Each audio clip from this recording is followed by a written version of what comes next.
بسم اللہ الرحمن الرحیم۔ اللہ کے نام سے شروع جو بڑا مہربان نہایت رحم والا ہے۔ کرونا وائرس جاتے جاتے یہ سبق تو سکھا گیا کہ عورت کا سانس جب ماسک میں چل سکتا ہے تو پردے میں بھی چل سکتا ہے، اور جب دکاندار 3 مہینے کاروبار بند رکھ سکتا ہے تو نماز کے لیے 3 منٹ بھی بند رکھ سکتا ہے۔ اللہ تعالیٰ کے راستے پر خوش قسمتی سے چل پڑے ہو تو تیز بھاگو۔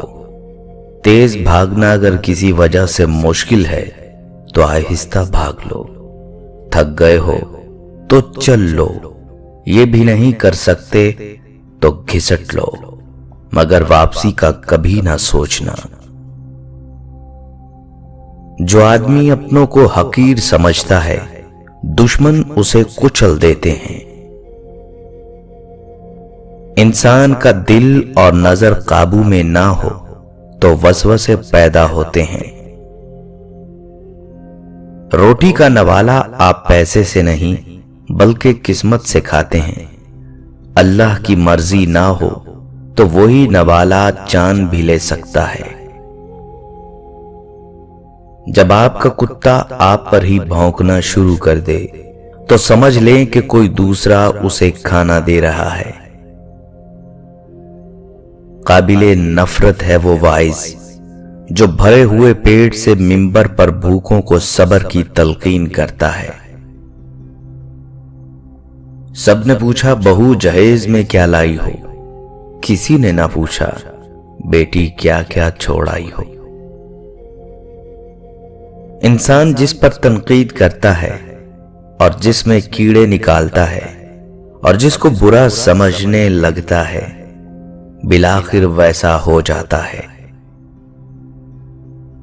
جس عدالت کے اپنے دروازے کے سامنے 50 روپے کا اسٹامپ پیپر 200 روپے کا فروخت ہو رہا ہو، اس عدالت سے انسان کی توقع رکھنا فضول ہے۔ ان چیزوں کو ترک کر دینا چاہیے جو آپ کو ویسا احساس نہ لوٹائیں جیسے آپ کا ان کے لیے ہوتا ہے۔ کم عقل لوگ بہت زیادہ بولتے ہیں کیونکہ ان کے دماغ میں کچھ نہیں ہوتا۔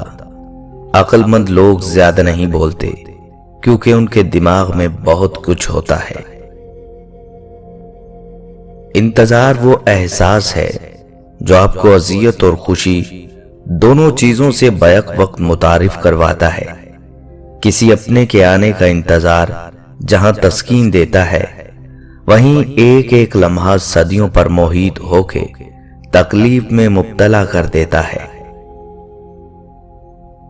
رابطہ رکھنا کافی نہیں ہوتا، اس رابطے میں اخلاص اور ادب و احترام کا کھچاؤ رکھنا بھی لازم ہوتا ہے۔ اگر مخلص دوست میسر نہ ہو تو ضمیر کی آواز حاصل کرنے کا ذریعہ آئینہ ہے۔ جب لوگ خود کوئی کام کرنے سے قاصر ہو جاتے ہیں تو پھر وہ آپ کو بھی یہی بتانا چاہیں گے کہ آپ بھی یہ کام نہیں کر سکتے۔ جس بندے کو قرض لینے اور خوشامد کرنے کی ضرورت نہیں وہ سب سے بڑا مالدار ہے۔ دنیا کی تمام اشیاء ضائع ہو جانے کے بعد پھر دستیاب ہو سکتی ہیں، لیکن ضائع شدہ وقت کبھی واپس نہیں آتا۔ اچھے لفظ تخلیق کرنے کے ساتھ اچھے رویے بھی تخلیق کرنے چاہیے۔ لفظ کتابوں میں زندہ رہتے ہیں، رویے دلوں میں زندہ رہتے ہیں۔ جو اللہ کے آگے روتے ہیں اور ٹوٹ جاتے ہیں تو اللہ انہیں پھر جوڑ دیتا ہے، ایک نئی سوچ دیتا ہے، ایک نئی طاقت دیتا ہے اور ایک نئی راہ دکھاتا ہے۔ کوئی برائی یا مصیبت پہنچے تو اپنی غلطی کے بارے میں سوچنا اہم ہے۔ جب آپ کے چاہنے والے کسی اور کی وجہ سے آپ کو اگنور کرنے لگیں تو سمجھ جائیں کہ وہاں آپ کی محبت اور قدر ختم ہو گئی ہے۔